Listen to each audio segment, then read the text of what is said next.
Let's see, I was 12 years old in 1980, and I was 22 years old in 1990.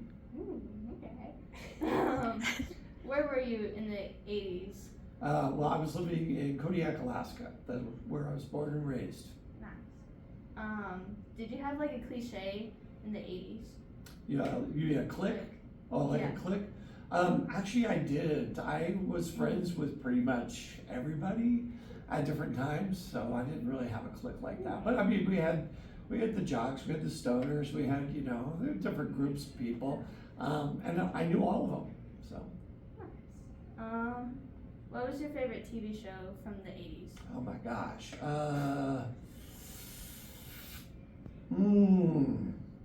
See, that's a question you should have asked me before.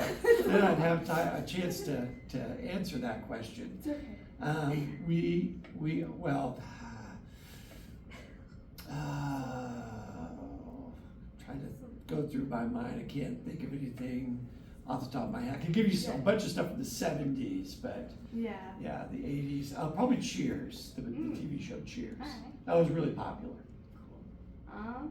Do you remember what the presidency was like during the 80s? Yeah, Ronald Reagan was the president for most of the 80s, from 80 to 88. Yeah. Did you have much care about the world's state during the 80s? No, but we did start hearing things when I was about 14 about AIDS and HIV. Well, they didn't call it HIV, but they just knew that there was a new illness that was going around, and they didn't know why.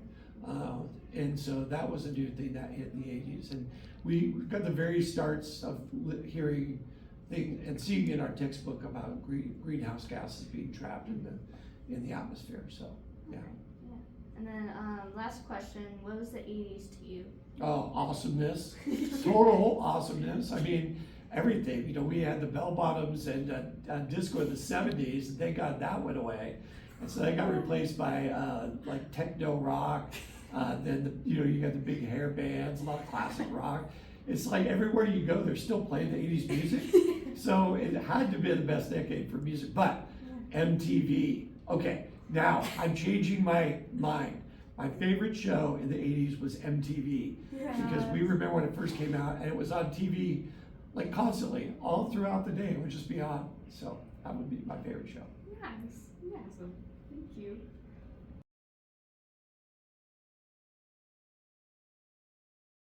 The next question was, where were you in the 80s? Oh, I was in St. Paul, Minnesota. Okay.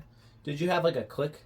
Like a group that you hang No, out? here's the thing. So during the 80s, there were a lot of cliques, as most schools do. But I did not really believe in that sort of clique.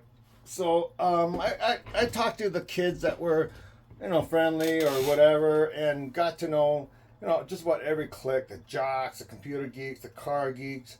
You name it. We had the chess players. We had, but mostly it was the ones that liked the cars a lot. We would talk about that, or, of course, the big thing was the music and the TV show called Miami Vice.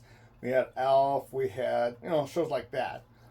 I never was a real follower. Didn't believe in, I'll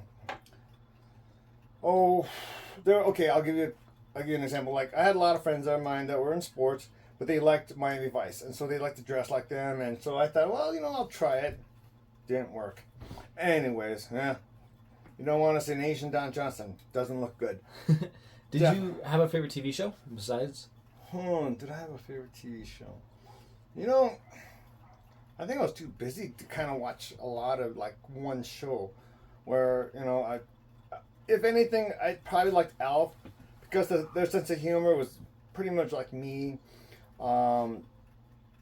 Not really it wasn't stupid, just stupid humor. It was at least some intelligence was put into their jokes, that you had to be somewhat intelligent to figure it out. I mean, you weren't going to sit there stoned and watch the show and get a good laugh at it. Fair enough.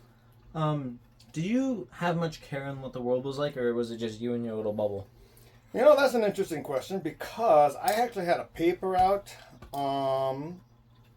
and so a lot of times I would read the paper after I got done with my route. Besides... Yeah. Okay. So what I remember was that early 80s was Jimmy Carter. And we had the Iran-Contra. If you don't remember this, we had soldiers that were actually kidnapped. Okay, we had American citizens that were 52. kidnapped.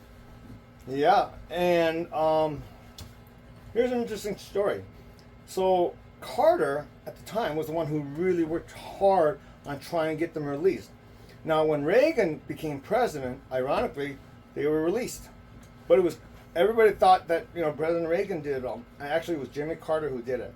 It was just the fact that because Reagan became president, everybody thanked him for it, not knowing that it was Jimmy Carter who did the real job. So, what was like a day-to-day in the 80s for you? okay. Let's take a quick Monday day on the 80s when I was junior high school, and first thing you get up, basically the stupid alarm clock, that annoying buzzer that my dad used to wake him up with. Then he woke me up with it.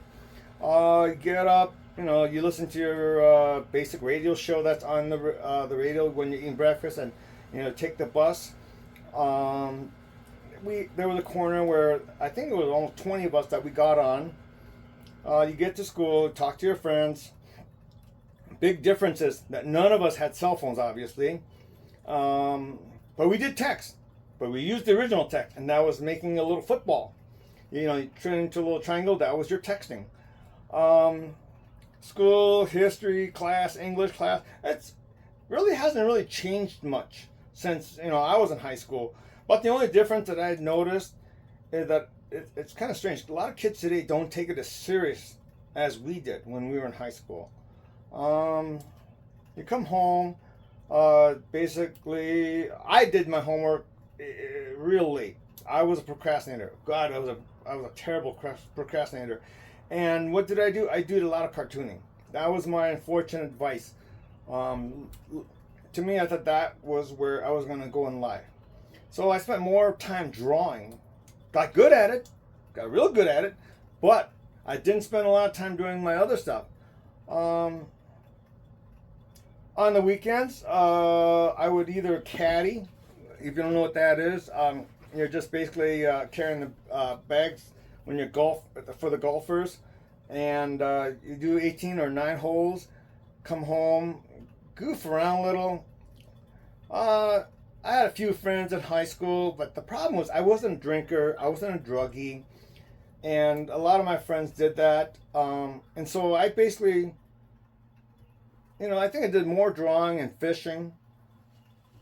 So yeah, that's about it. All right. Well, I think that's about that for that interview. You want to put that?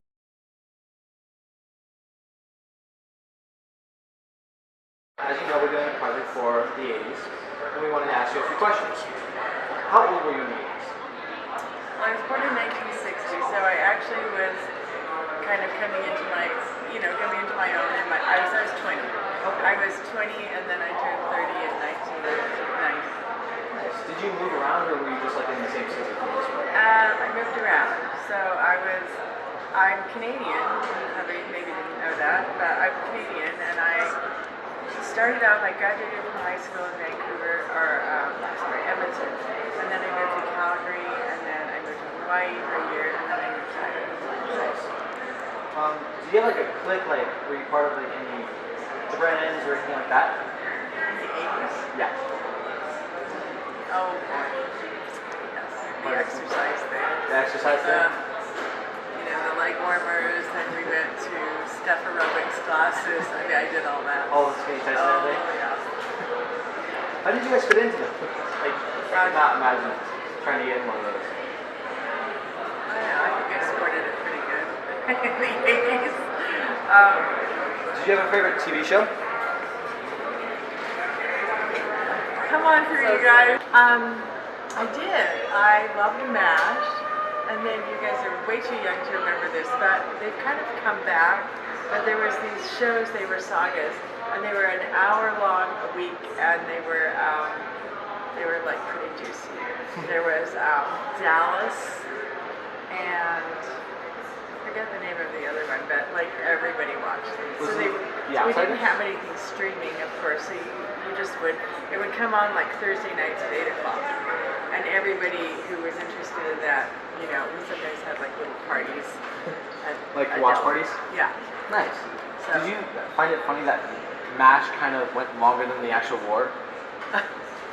No, I didn't even think about. I'm Canadian. Oh, so at the yeah. time, It's just like it was a half-hour drama comedy show. So I don't think we thought in Canada as much anyway that it was like it was based on a war and it was pretty tragic. Now I think about it.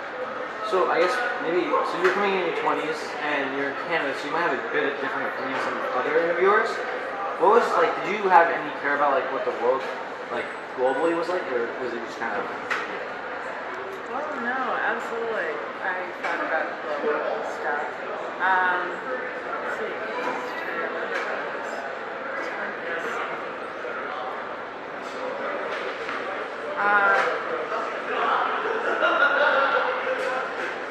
Well, Canada wasn't involved in any conflict per se, and Vietnam, I didn't actually really understand the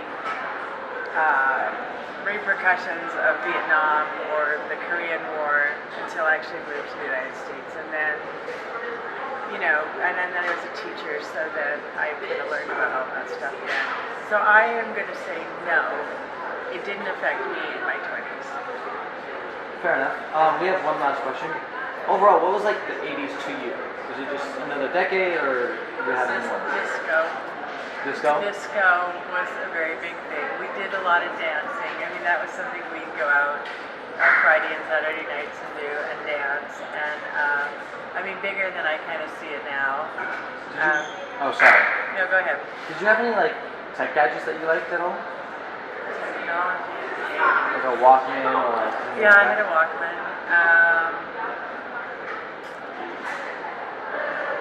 No, we still listen to records. Big thing, I don't, probably still is, but I don't do it as much as concert going. I mean, you know, the Rolling Stones and...